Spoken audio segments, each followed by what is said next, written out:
Assalamualaikum warahmatullahi wabarakatuh. Waalaikumsalam warahmatullahi wabarakatuh. Alhamdulillahirabbil alamin. Wassalatu wassalamu ala asyrafil anbiya wa mursalin wa ala alihi wa sahbihi ajmain. Asyhadu an la ilaha illallah wahdahu la syarikalah wa asyhadu anna Muhammadan abduhu wa rasuluh sallallahu alaihi wasallam la nabiyya ba'dah. Amma ba'du. Bapak dan ibu-ibu jamaah zuhur Masjid Raya Masjid Taqwa Muhammadiyah Sumatera Barat, pada kesempatan ceramah kita siang ini kita berbicara tentang 4 tanda jahiliyah. Apakah masih ada di lingkungan kita? Dalam tradisi Islam, jahiliyah itu didefinisikan tentang keadaan masyarakat Arab sebelum Rasulullah diutus atau sebelum Islam datang, di mana kebodohan dan berbagai hal buruk yang jauh dari pedoman ketuhanan dan pedoman moral itu tersebar luas.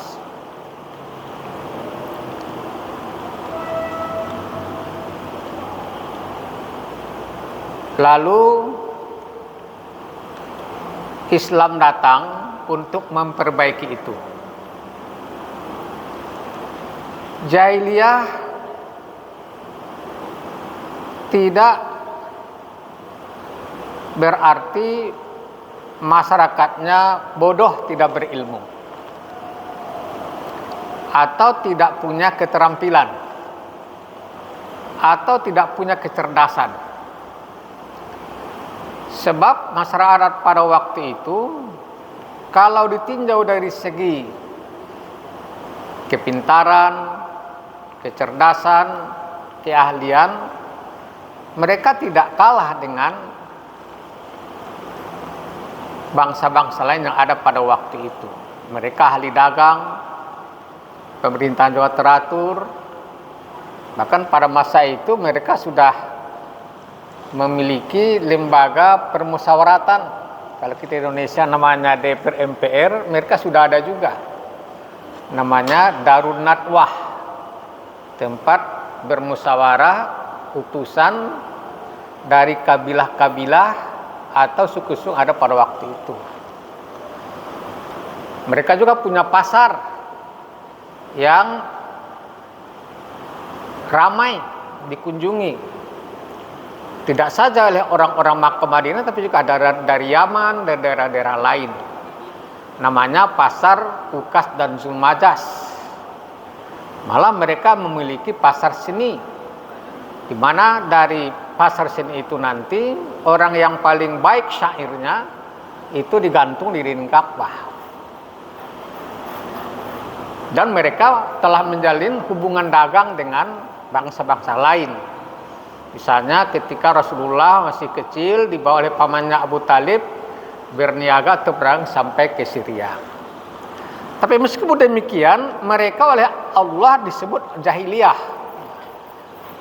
Karena itu Muhammad Qutb dalam kitabnya Jahiliyah Qarnul Ishrin, Jahiliyah abad 20, yang menjelaskan kejahilian itu tidak terkait dengan kepintaran, kecerdasan, keahlian, tetapi kejahilian itu adalah menyangkut sikap mental.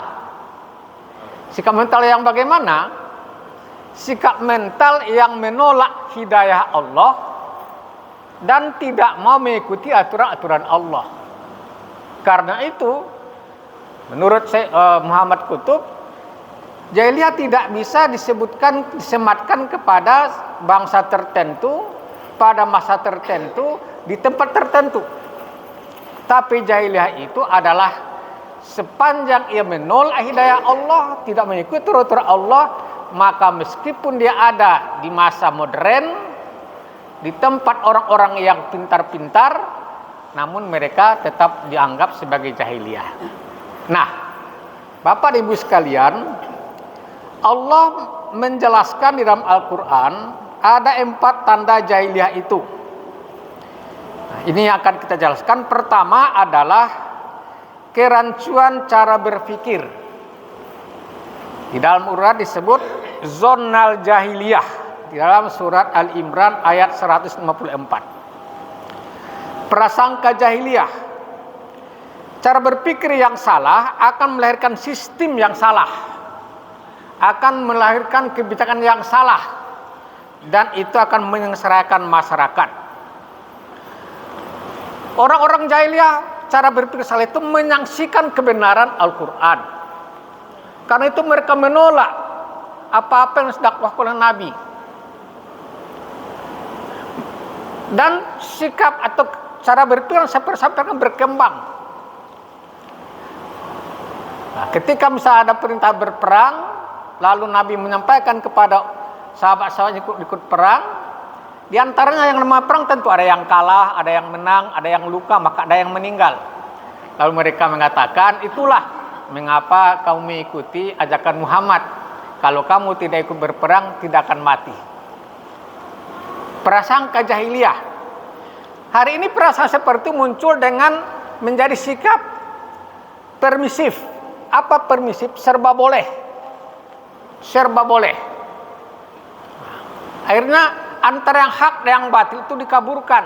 Oh, tidak apa-apa ini, seperti tidak apa-apa, serba boleh. Tidak ada istiqomah, tidak ada konsisten. Malah di kalangan mereka kadang-kadang ada yang seperti itu.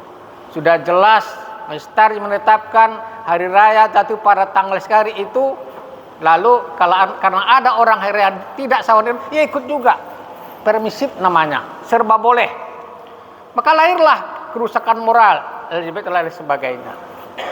Dan malah ada orang yang sampai mengatakan akhirat itu tidak ada itu.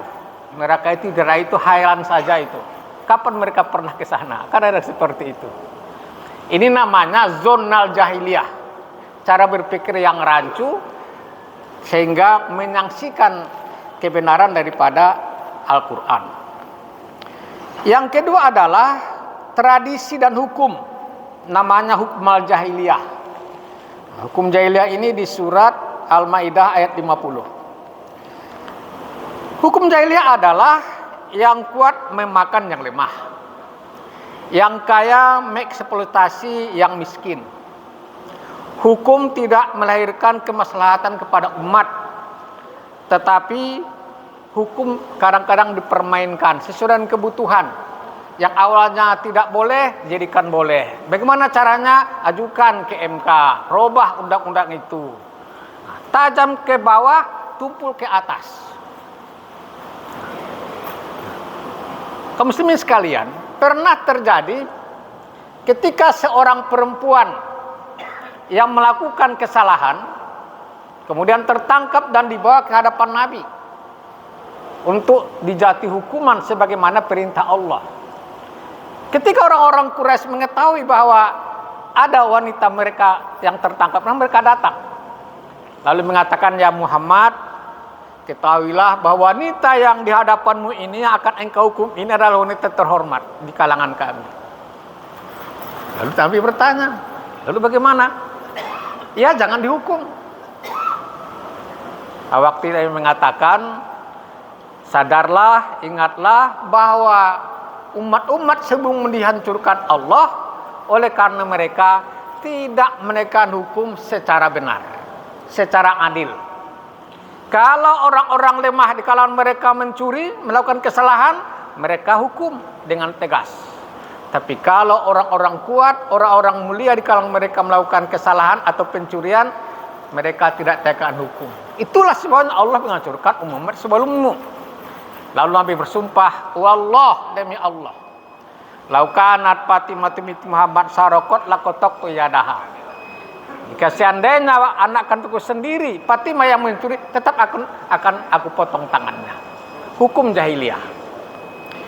Yang ketiga adalah budaya jahiliyah, yaitu suka bermewah-mewah, suka pamer, tabarrujal jahiliyah namanya. Di surat Al-Ahzab ayat 33, suka pamer. Pamer kekuasaan, pamer kelompok, dan lain sebagainya. Dan yang terakhir adalah menyangkut kepribadian atau arogansi jahiliyah. Namanya di surah Al-Fat ayat 26, hamiyatal jahiliyah, yaitu berbangga-bangga, sombong dengan sifat jahiliyah. Mereka menganggap mereka utama daripada yang lainnya, sehingga Islam datang mengatakan, wahai manusia, kata Nabi, ingatlah seluruh kaum berasal daripada Adam. Adam diciptakan dari tanah, tidak ada kelebihan orang Arab daripada orang Ajam kecuali ketakwaannya. Nah, kaum muslimin sekalian, inilah 4 tanda-tanda jahiliyah yang oleh Allah ditulis dalam Al-Quran, dan Islam datang untuk merubah jahiliyah itu kepada Islamiyah. Mudah-mudahan kita terhindar daripada tanda-tanda dan sifat jahiliyah itu. Terima kasih. Wabillahi taufiq wal hidayah. Wassalamualaikum warahmatullahi wabarakatuh.